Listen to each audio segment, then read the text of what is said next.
everyone, in this video I'm going to be doing some more proofs with conditionals, some that are just straight up proofs, others that we have to translate. We'll be doing namely numbers 4 through 11 out of the chapter on biconditionals. Let's get into it. Number 4 is found on page 87 as well. Here's what we got. Now I'm going to go ahead and preface this by saying it uses the word not here as one of its words that we want to use as a statement, and it doesn't mean a negation here, which is kind of stupid. But we're going to just roll with what the author of your textbook has done. So let's see. Doctor-assisted suicide for patients not on life support should be legal if and only if doctor-assisted suicide for patients on life support is legal. The latter is legal, assumption number 2. So the former should be legal as well. So do we have an arrow not in parentheses? Nope. So arrow out and modus tollens are right out. Do we have a double arrow not in parentheses? Yup. There it is. What does that break down into? 2 things, N arrow O, which we're not going to need, but I'm going to go ahead and break it out anyway. I think this is a good habit to make. It's just like with ands when you break them apart, with double arrows break them out. How do I know I'm not going to need it? You'll see in the long run, we'll never use line 3. And then we also get O arrow N. Both of those are double arrow out on line 1. Okay, now, do I have arrows not in parentheses? Yeah, line 3. But also line 4. Do I have left side matches? With line 3 I don't, but with line 4 I do. Look, there it is. That unlocks what? N. Arrow out, 4 and 2. So look, we did it. We got what we came for. But look, we never needed line 3. In fact, you don't even need to really get it out. Number 5, page 87. T-shirts with Christian messages should be permitted just in case, so double arrow. Shirts with satanic messages are allowed. It says, since the latter are not allowed. Okay, so actually it's putting a assumption here and the conclusion all in one. So whatever follows since is another assumption. I'm never going to do that to you, but the author of your textbook will. Okay, the latter are not allowed. So satanic t-shirts are not allowed. Therefore, so here's what we're solving for. Christian t-shirts shouldn't be allowed either. Do we have an arrow here not in parentheses? We don't. Although you might mistakenly jump to line 3. Oh, that's modus tollens. It's not, because this is a double arrow. There is a way, there's sort of a biconditional tollens that we can do later on, but we don't have that yet. So don't mix up the double arrow with the regular arrow. So let's see what we got. Arrow out can't happen, modus tollens can't happen. We do have a double arrow though. That breaks down into 2 things. C arrow S and we get S arrow C. Double arrow out on line 1 for both. Now we have 2 fresh arrows here. This one, this one. Now, do we have a left side match for this? No. Do we have a left side match for this? No. Do we have a right side contrary for this? No. Do we have a right side contrary for this? Yes. Look, we got an arrow. Its right side is S. We have its contrary right here, not S. Squiggle S. That means we can get the contrary of the left side, that's modus tollens. That would be squiggle C, which is what we're trying to get, which means we get it. Modus tollens, 3 and 2. We've got this. The red dish is the supper dish if, we see that IFF, that stands for if and only if. It's a short way of putting it. So the red dish is the supper dish if the yellow dish is the water dish. So there we got R, that's line 1, R, double arrow, because that's the if. The yellow dish is the water dish. Okay, assumption number 1. There is water in the yellow dish. Assumption number 2. If so, if what is so? If there's water in the yellow dish, then the yellow dish is the water dish. That's assumption number 3. And so, which means the red dish must be the supper dish. So prove R. First of all, any arrows not in parentheses? Yep. So immediately, look, we can do an arrow out. First thing. That hasn't happened in a while. Why? Arrow out, 3 and 2. Okay, let's look now. Another arrow out? No. Modus tollens? No. We got a double arrow here. Let's go ahead and break that down. That gets us 2 things, one of which we're not even going to need. We get R arrow Y, we get Y arrow R. Let's double arrow out on line 1 for both. Okay, we got new arrows here now, not in parentheses. Do we have a left side match for either one of these? Yep, look, line 6 has a Y on the left. We got that Y in line 4. What does that get us? Arrow out. We get R. That's arrow out, 6 and 4. Okay, that's what we're trying to get. Problem is done. Okay, number 7 is one with a glossary. That's kind of complicated where you got, C stands for cab as a theorem, L stands for LCAB as a theorem, F stands for fab as a theorem. And it says if, I'll just read it as it is, but I've already done it. If cab is a theorem, then LCAB is also. And if LCAB's a theorem, then so is FAB. Moreover, that's there for no reason, it's just the beginning of a new sentence. If FAB is a theorem, then CAB is too. This proves that, and here's the conclusion that I did not put up yet. This means that CAB is a theorem if and only if FAB is a theorem. So we're solving for C double arrow F. It's a double arrow, so that means there's like a 90% likelihood, or a high likelihood, the last move is going to be a double arrow in. In fact, it will be. We're going to spoil that for you here. But let's do the problem. Okay, so I've already got our moves up here. Let's go through it. Okay, do we have any arrows not in parentheses? Yep, line 2. Any left side matches? F by itself somewhere? No. Right side contrary somewhere? No. Any double arrows? Actually, none. So, and we can't build any either. Any dots? Yeah, there's a dot. What does that allow us to do? Slice it, and we get what two things? We get lines 3 and 4. We get this thing and this thing separate and freed from their parentheses. So we're going to get C arrow L and L arrow F. And that's and out on line 1 for both. But look, new arrows. Not in parentheses. In spite of that, no left side matches. So at this point, it actually seems kind of stuck. So here's what we need to think of. I already told you that we need to get this double arrow, C double arrow F. Now, in order to get that, we need to think, what are the two things we'd need? Okay, we need C arrow F. Do we have that anywhere? Nope. We'd also need F arrow C. Do we have that anywhere? Ding, ding, ding. Look, line 2, we've already got it. So we're already at 50% completion for what we need to make this. What we got to do then is we got to get C arrow F. We do that, we're good. Well, it's an arrow. So all we got to do here, we got to just provisionally assume this and get this. And if we can do that, we get C arrow F. Let's do it. Let's start the side quest. Line 5. Provisionally assume C and go after F. Okay, can I do an arrow out? Yep. That C is the left side match to line 3. That gets out L. Arrow out. 3 and 5. That L unlocks the F. Ding, ding, ding. That's what we were going for. That was done real quick. So look, F. Arrow out. 4 and 6. Side quest complete. We started in line 5. We're done in line 7. So we can zoom out and say, in line 8 here, yeah, if you start with a C, it'll totally lead you to F. Arrow in. Start at line 5. Finish the mission in line 7. And now look, all we got to do to get this C double arrow F is do a double arrow in between line 2 and line 8. Check it out. So I can say C double arrow F. Double arrow in line 8 and 2. If you said line 2 and 8, that's just as fine. Number 8. Let's begin. Okay, here's what we got. Line 1. Oh, this is one of those fancy logic sounding ones. It's not as complicated as it looks, but it's verbose. If, that means arrow, first word, if. If propositional logic is adequate for evaluating the argument, that comma drop there means that all that just happened, that's on the left side of the arrow, so it's just going to be A by itself. So then, that's what that comma drop was doing. The English argument is valid just in case, up to the right side of this arrow, is a double arrow. Okay? So that means the English argument is valid just in case the symbolized argument is valid. Okay? Assumption number 1. The English argument is valid, but the symbolized one isn't. It follows, so here's what we're solving for. It follows that propositional logic is inadequate. Inadequate for what? Evaluating the argument. So if A stands for it's adequate, now the author of your textbook does not italicize for negations or any indicators of any kind. So if I say something is adequate and I want to go it's inadequate, what does that mean? We're solving for squiggle A. All right, let's do the work. Arrow not in parentheses? Yep. Left side match? Nope. Double arrow is not in parentheses? There is a double arrow, but it's in parentheses, so it's locked for now. Any dots not in parentheses? Yep. That gets us E and squiggle S by themselves. And outline 2 for both. If we go down the list, arrow out? Nope. Most holes? Nope. Double arrow out? Nope. It's locked. Double arrow in? Can't even do one if we wanted to. And out? Already did it. And in? Wouldn't get us anything worthwhile. Neither would double negation. Is our goal an arrow? No. So what is there to do?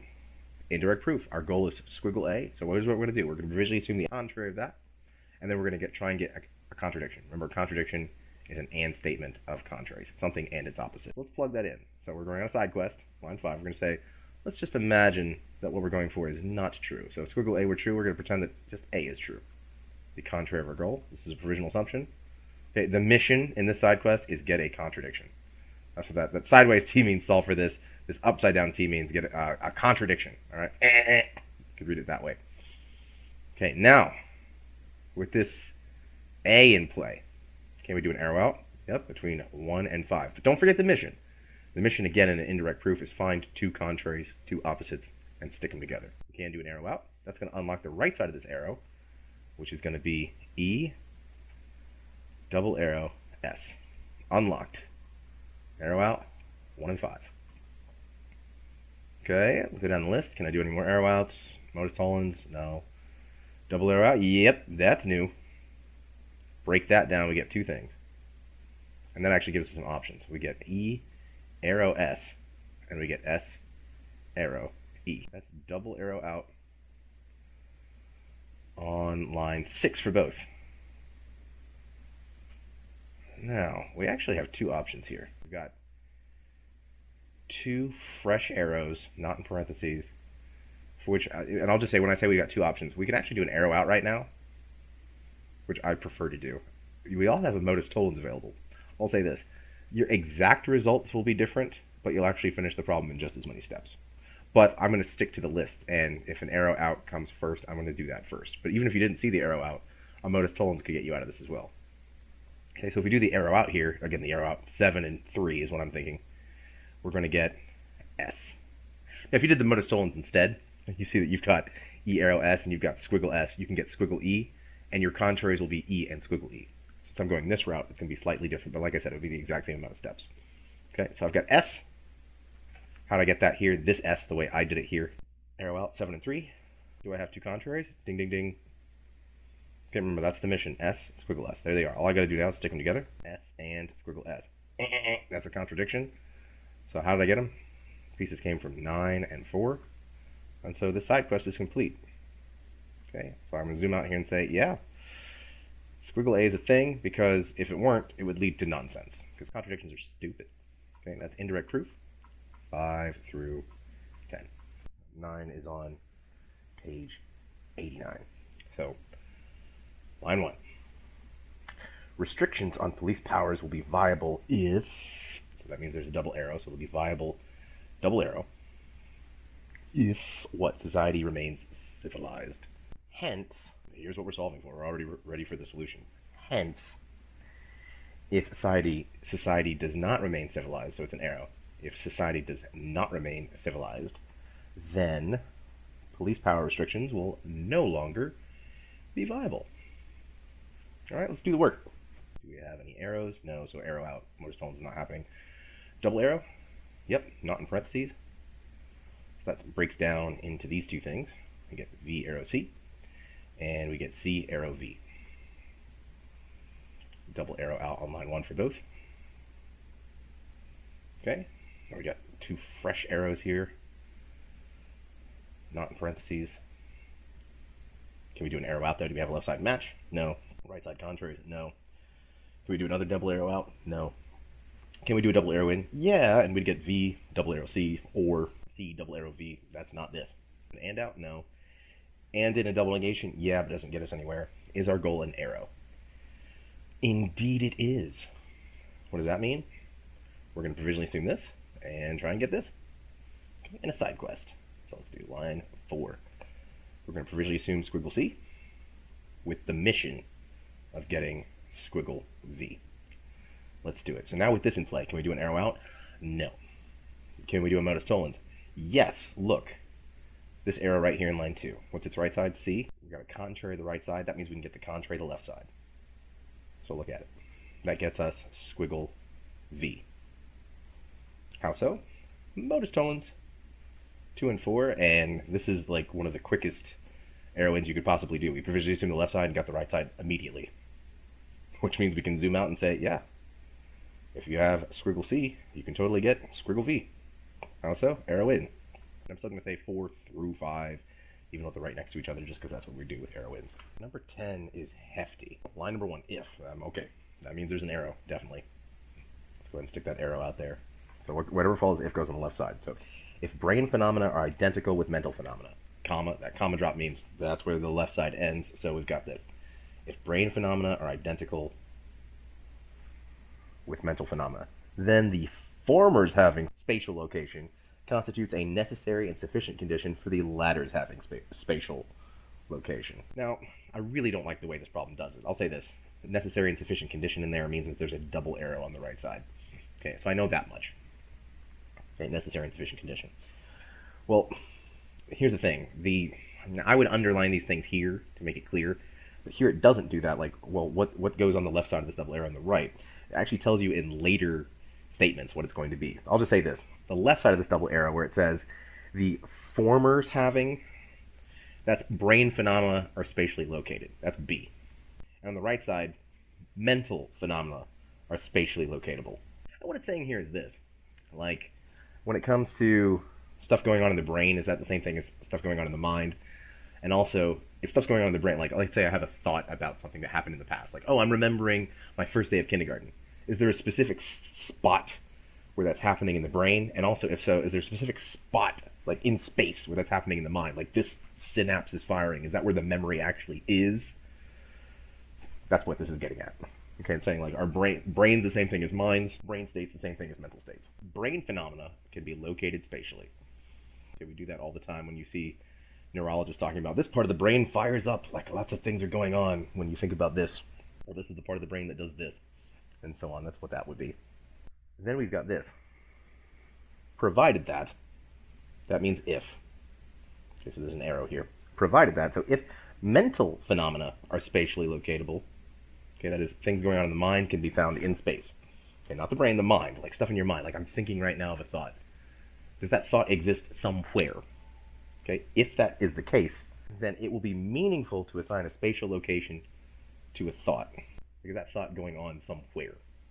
It's not just in my brain, but in my mind. Like, could we put X, Y, and Z axes and say this thought that you're having, or like a memory or something like that, or even you thinking about like, oh, this is stupid. That thought you just had about this being stupid, is that located somewhere? So if mental states are spatially locatable, it will be meaningful to assign a spatial location to a thought. Assumption number 3. Line 4, it is not meaningful to do this. So is it meaningful to assign a spatial location to a thought? No. Because what does that get you? Your thoughts are located where you can't find them. We can see stuff going on in the brain, but we can't see stuff going on in the mind, per se. Yeah, I know, like when we're looking at people, we can tell like, oh, they must be angry because, you know, they're making an angry face. At least in terms of like what the mind is, we can't really peer into that and see what it is. Like we can do with other forms of data.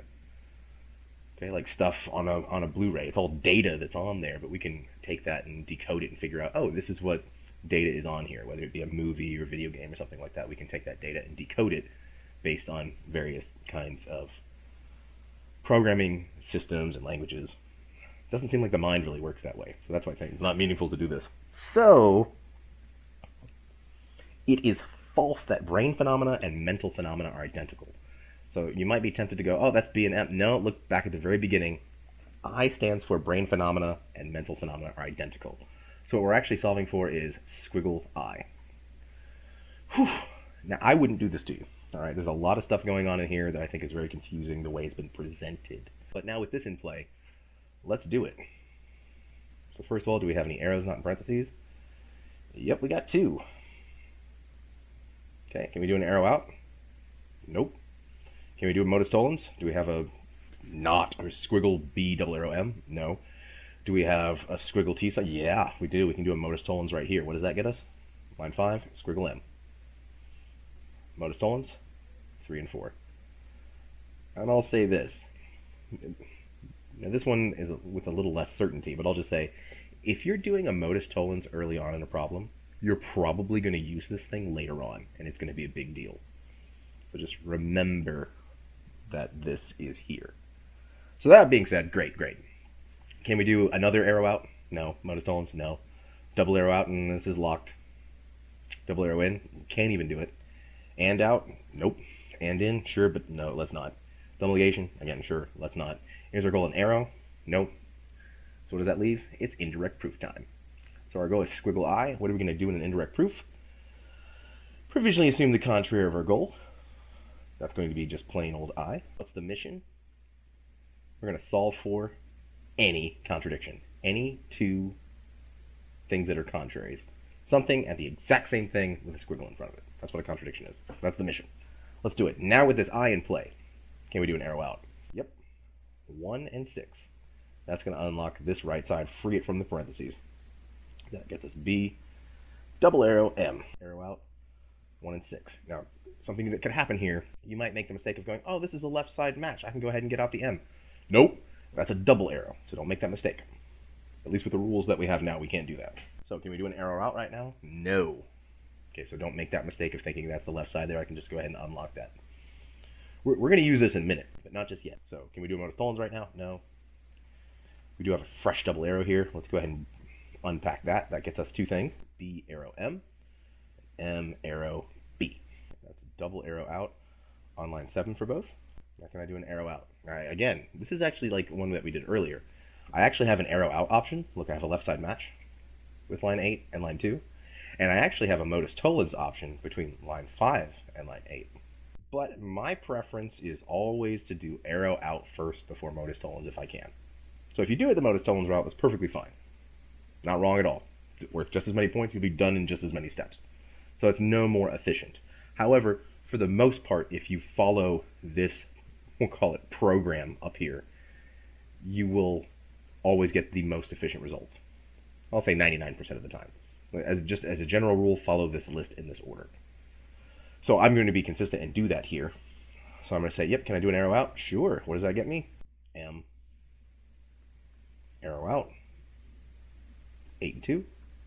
And remember, once you start an indirect proof, one of the things you want to look for is, do I have two contraries? What we do right now. There's M, squiggle M. There they are. What do I need to do? Put them together. M and squiggle M.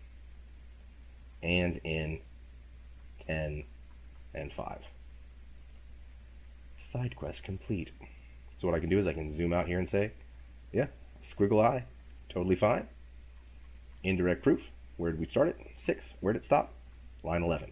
Now, if here, instead of doing this arrow out that we did in line 10, and you did the modus tollens, you would end up getting squiggle B if you did a modus tollens between 8 and 5, and then you'd end up putting B and squiggle B together, but you'd be done by step 12 with the exact same thing. The only difference here is you'd say modus tollens here, and it'd be a different and in here, but it works just the same. Number 11 says, backup lights are needed.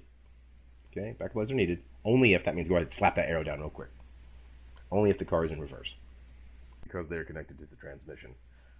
They are on, just in case the car is in reverse. Okay, so the backup lights are on just in case the car is in reverse.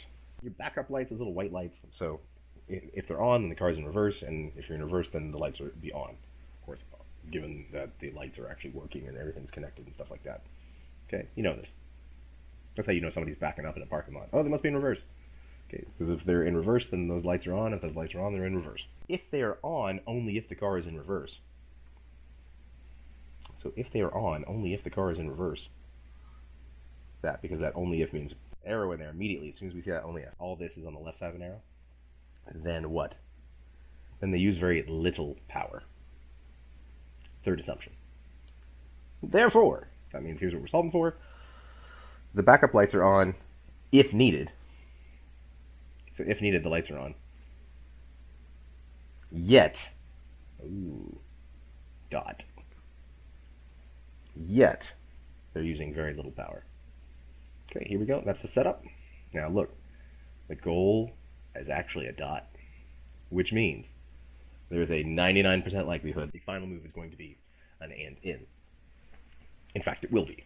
All right, so go ahead and anticipate that. That means if I know the last move is going to be an and in, I'm going to get an L by itself somewhere, and I should have an N arrow O somewhere. And I'm going to combine those two things. So I know that's what I'm hunting for. This thing by itself and this thing by itself. All right, with that in view, let's do the work. Do I have arrows not in parentheses? I sure do. But can I do anything with them? Nope. No left side matches. No right side contraries. Moving on. Do I have a double arrow? Not in parentheses. Yep, right here. So I can break that down. Let's do that. I get O arrow R and R arrow O. Double arrow out on line 2 for both. So I've got two fresh arrows here. Do I have left side matches for either of these? No. Right side contraries for either of these? No. But take a look at the arrows that we already have. Do I have a left side match for this? No. Right side contrary for this? No. But in line 3 I had an arrow as well. Do I have a left side match for this? O, arrow R? I literally just got it. Look, there it is in line. Look, line 3 and line 4. Like, look, line 4 there is the left side match to here. That's going to unlock the L. So L, arrow out, 3 and 5. But now, take a look. That's half of what I need. So think about this. With this and again, I need 2 things. I need to get N arrow O. I don't have that. And I also need to get L. This checks out. I just got it. So the final part of the problem where I said there's and in, it's going to be and in 6 and something else. Now take a look. Can I do any other arrow outs? Modus tollens's? No. Any more double arrows I can break down? Make? No. And outs? No. And ins and double negations? Sure, but it doesn't go anywhere. Is my goal an arrow? Now, no, our goal is an and, but the thing I need right now is an arrow. I need this. Because then I can just say this and that L, which I already have, and I'm good to go. This is my goal right now. It's an arrow, so what I'm going to do is I'm going to provisionally assume left and solve for the right. So let's begin that quest. Line 7, plug in N, and our goal is let's get O. We do that, then N arrow O is a thing. Now with this N in play, can I do an arrow out? Yeah, with that arrow way back in line 1. What does that get me? R. Arrow out, 1 and 7. Now with that R, can I do an arrow out? Yup. This is the left side match for that line 5. What does that get me? O. Arrow out, 5 and 8. Ah, we did it. Look, we set out to get O, we got it. So if N, then O is a thing, which means I can zoom out and say, yep, N arrow O. It works. You can stick an arrow in there. Okay, we started that process in line 7. We completed it in line 9. And now what I can do, look, the thing I'm solving for, I need N arrow O and L. There's N arrow O. There's L. So all I got to do in line 11 here is say, yeah, N arrow O dot L. And we haven't done one of these in a while. And in 10 and 6. So that was numbers 4 through 11 out of the book on the chapter on biconditionals. What I'm going to do in the next video is we're going to do numbers 12 through 15. See you next time.